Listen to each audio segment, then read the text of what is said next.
Sometimes when you try and define a word, especially from Hebrew or Yiddish, something is lost in translation. This is a word that definitely something is lost in translation. It's a word, frankly, that you all know. It's worked its way into the English lexicon. It's now actually in legal briefs. In formal settings, we use this word like it's English, but it's actually originally Hebrew, then Yiddish, and the word is chutzpah, right? Chutzpah, probably the famous, most popular word within Yiddish and Hebrew, chutzpah.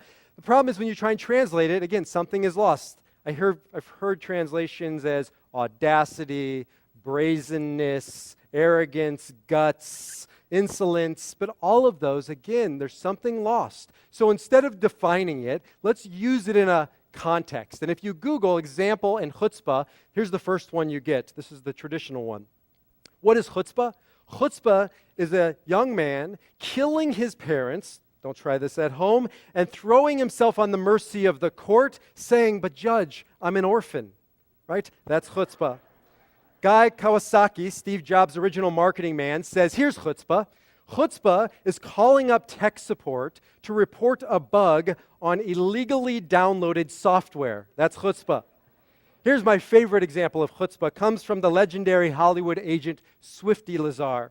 He was having dinner early on in his career, and he's trying to wow a young starlet to sign her up on a contract. So what happened? He went to the restroom, and lo and behold, who does he run into the restroom? If you're in LA, it could happen years back. He runs into Frank Sinatra, the chairman of the board, and he says, "Hi, I'm Swifty Lazar. Would you do me a favor and come introduce yourself to my table?" Frank is busy. He says, "No, but Swifty has chutzpah, of course," and he pushes and he perseveres. Finally, he gets Frank to concede. Goes back, sits down.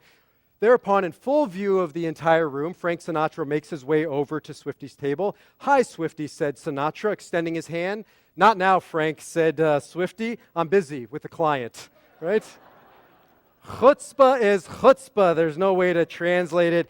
Chutzpah is vital in every area of life. The Jews know a thing or two about chutzpah. It has carried us to this moment in time. And believe it or not, it's what this week's Torah portion is about. I'm glad you didn't leave after reading it, because I want to redeem it. It's an important book of the Torah.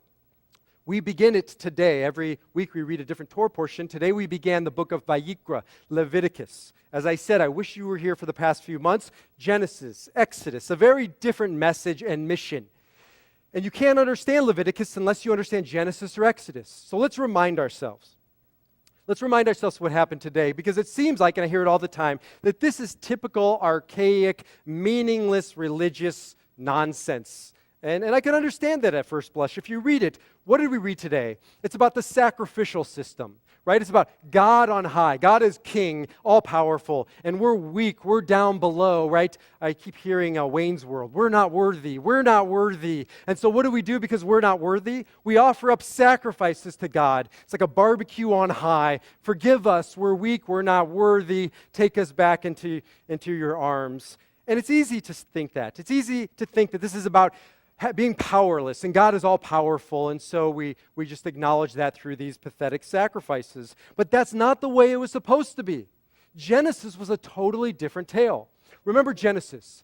God empowered Adam and Eve, gave them carte blanche, said, "You can do whatever you want, you can rule the world." Adam and Eve couldn't handle it. They stumbled, they faltered, they failed, they ran away. God came looking for them. Wanted to enter into a dialogue with them. He didn't zap them with lightning bolts. He wanted for them to rise up, to face him, to stand their ground. But like little cowards, they said, "We're not worthy," and they ran away. So then you fast forward to the book of Exodus. The book of Exodus is now the collective "we're not worthy." God wants to speak to the Israelites and says, "I want to enter into a relationship with you." What do they say? "We're not worthy, we're not worthy. Moses, you do it. You climb the mountain. You talk to God. We can't handle the truth." And so fine, by this week's Torah portion, it seems like God acquiesces. And God says, "You can't handle the truth, so I'll meet you indirectly." And it's called a korban, as Stephen translated.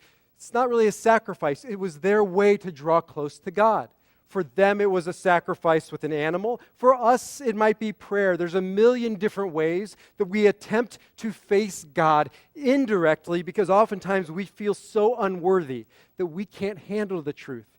But the truth is, the sacrifices then, or prayers now, or whatever the ritual you want to talk about, they're just training wheels, right? They're not an end, they're a means to get to the end. And all rituals are training wheels to teach us, that quote I just read, Marianne Williamson, to get us to own our own power, our God-given gift of the neshama, of the soul.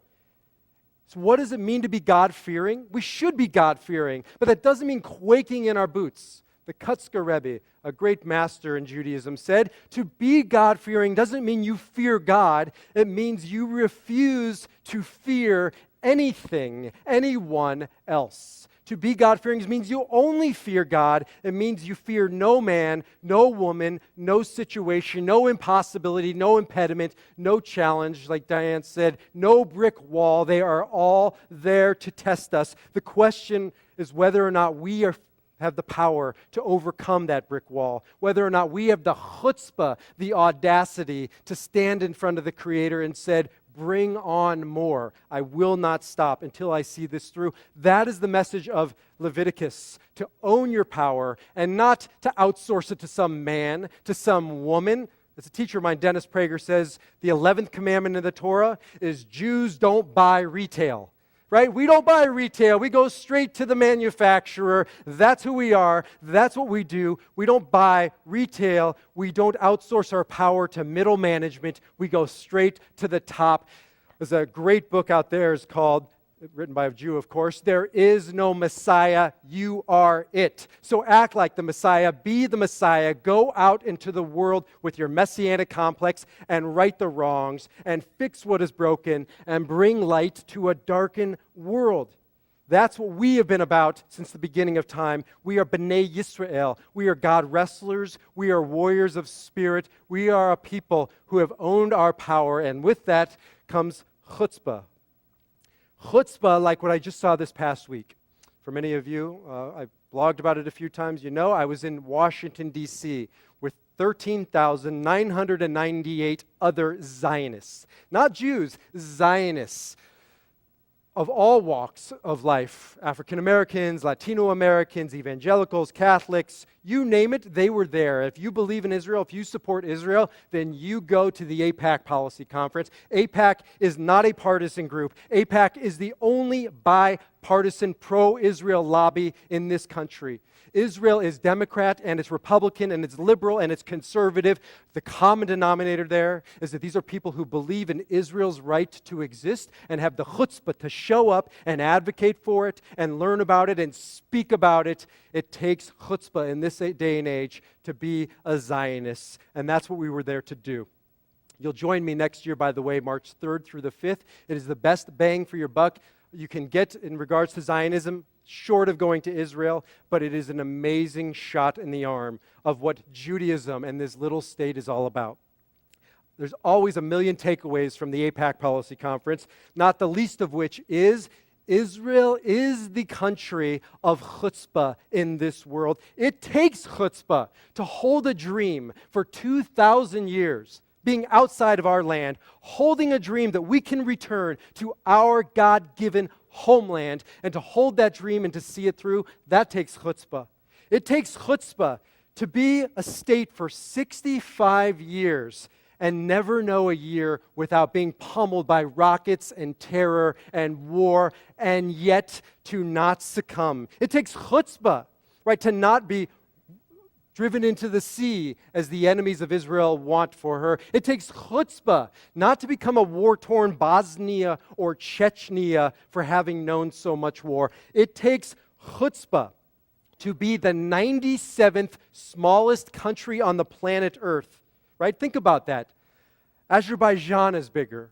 Honduras is bigger. Tajikistan is bigger. Burundi is bigger. I don't even know where Burundi is. Malawi is bigger. Kazakhstan is bigger. But you can't name one achievement from these other countries. No, Borat was not from Kazakhstan.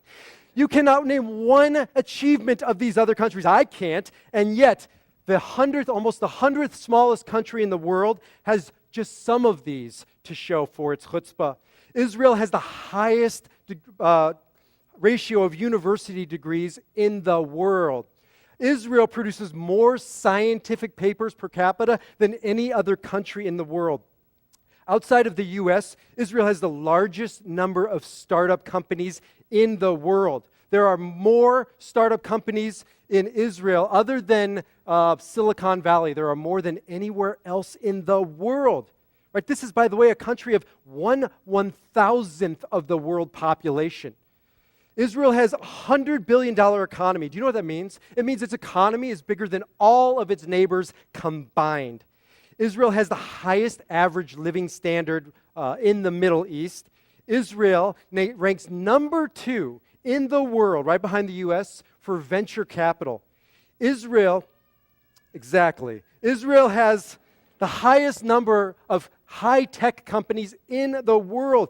Israel has the most scientists and technicians per capita in the world. The example of audacity, of brazenness, of boldness, of chutzpah in this little nothing country goes on and on and on. As my teacher Dennis Prager also says, did you know there are more Uwadadugu, who are they? A tribe in North Africa, than there are Jews, than there are Israelis. How many Uwadadugu contributions have been made to your life? How often do you think of the Uwadadugu? And yet, Israel has changed our lives. The cell phone was created in Israel by Motorola, based out of Israel. The Pentium chip was built by Intel out of Israel. Voicemail technology, Israel. The list goes on and on. They have impacted not only the world, they have impacted our lives in a way that neither the Uwadadugu, nor those from Azerbaijan, or 96 other countries could ever claim to have done. How did they do this? Because of chutzpah. But nothing compares to the real chutzpah of Israel.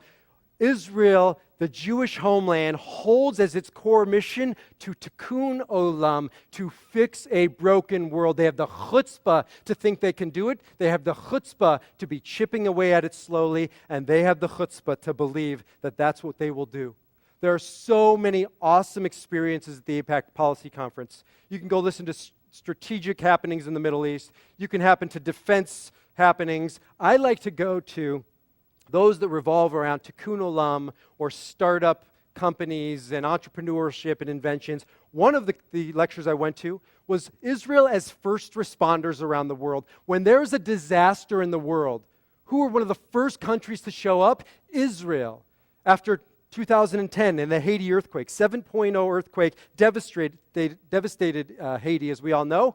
Israel was one of the first countries to show up with 2 jumbo El Al jets and dozens of doctors and dozens of nurses and dozens of first responders, and the IDF, the Israeli army, showed up, right? The first one on the scene.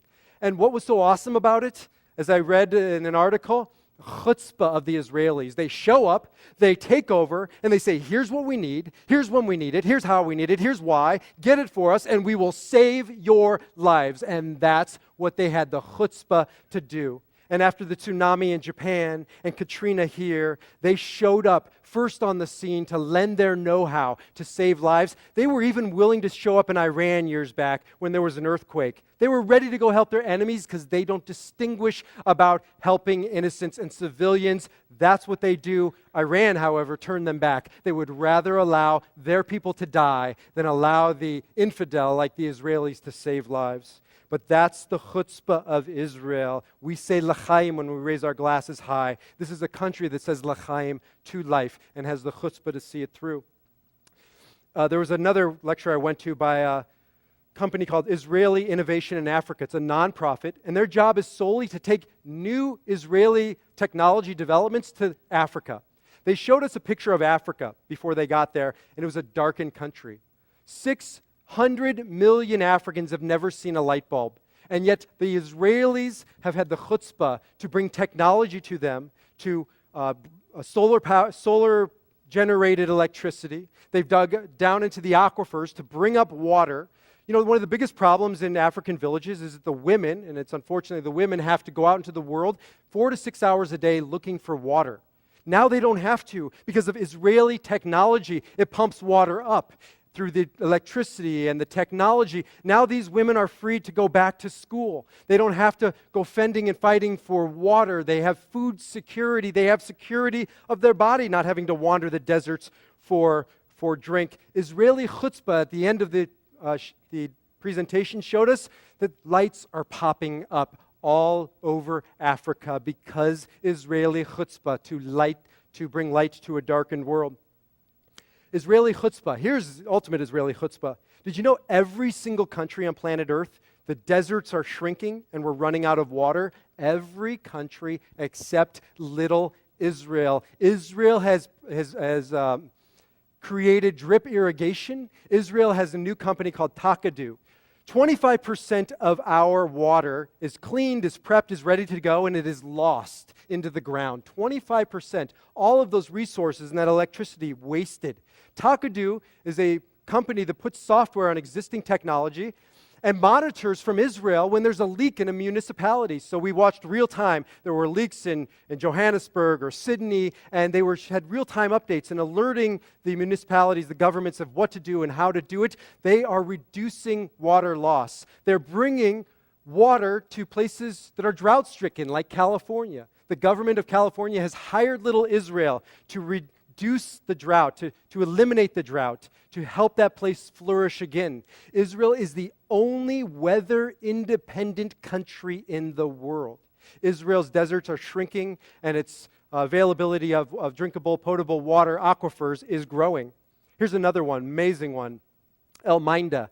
El Minda is a little Israeli startup that is now mapping neural networks. So up until now, you could only have like EKGs and readouts of the brain, but they're going into the brain to see traffic patterns. Think of Google Maps meets the EKG. They wired this Alabama football player because he had concussions, and they showed us what's happening with the concussions and what's blocked and where's congestion and where's it going to go. They believe they can rid the world of ADHD and Parkinson's and other horrible diseases. They have the chutzpah to believe it.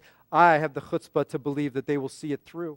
Another Israeli company called Camaro, not just a great car from the 80s, but Camaro. Camaro is an amazing company. They showed us a demonstration. Camaro's technology you put on a brick wall, and it can see through the wall. You can see what's happening on the other side of the wall. Imagine what this can do for terror, right? When you have to go into a room with terrorists holding hostages, they can see who's on the other side. Imagine what it can do for first responders when there's rubble. You can see who's down below. Now 30 states in America, law enforcement and FBI and CIA are using this technology to rid the world of evil and to save lives. Orcam, a Google Glass type mechanism that allows blind people to read. A woman came out on stage, read the ingredients on the back of cookies, was in tears saying because of this invention, she now has sight. She can operate and move about in the world. Every morning we say as Jews, right, thank you, God, for giving sight to the blind. We don't think God gives sight to the blind. We think God gives us power to bring sight to the blind. That is chutzpah. That is audacity. And that's what the Israelis have set out to do, and now they have done. And I'll end with this, my favorite example of chutzpah. Absolutely stunning. It actually came from a year ago, but I still think it's the most amazing thing I've ever seen. Company in Israel called Ruach. Ruach makes exo-robotic skeletons that people who are paraplegics can wear. And they brought out a man last year on stage from rural Pennsylvania. He never met a Jew, couldn't find Israel on the map, said he believed that Jews had horns. He didn't know. He'd never met a Jew, right? Typical stereotypical anti-Semitic, anti-Zionist upbringing. And yet, because of this mechanism, he walked out on the stage, never having walked before. What is even more remarkable is that Israelis are allowing people to walk who haven't walked. They can't help quadriplegics, not yet. Who came out on stage right after him? The founder of Ruach, who was a quadriplegic. Dr. Emmett Golfer couldn't even use his own invention, and yet he was giving this invention to a paraplegic so he could walk. That is chutzpah, right? To bring light to somebody else's darkened world, even when we ourselves sit in the darkness. My friends, now more than ever before, we need the chutzpah in America. Jewish, not Jewish, doesn't matter. We need the chutzpah to stand up to the news. We need the chutzpah to stand up to university campus professors. We need the chutzpah to stand up to anybody and everybody who only wants to give us a thin slice of what's happening in the Middle East. We need the chutzpah to defend Israel because they have the chutzpah to bring light to darkness. Our job, at the very least, is to support them in their efforts, in their causes. Now more than ever before, we need to get this story out there, this message out there. We need to continue on with our chutzpah. Dr. Jonathan Sachs says, Rabbi Sachs says, friends, anti-Zionism today is rife throughout the world. And what is our crime? What is Israel's crime? It's that we have chutzpah. This is not a crime. He says this is a gift. This is not going to destroy us. Chutzpah will ultimately save us, and it'll save the neighbors in the Middle East, and it'll save the world. In the words of Alan Alda, addressing a graduating class, I want you to have chutzpah. Nothing important in life was ever accomplished without chutzpah. Columbus had chutzpah. The signers of the Declaration of Independence had chutzpah. Don't ever aim your doubt at yourself. Laugh at yourself, but don't doubt yourself. Go out into the world and have a little chutzpah.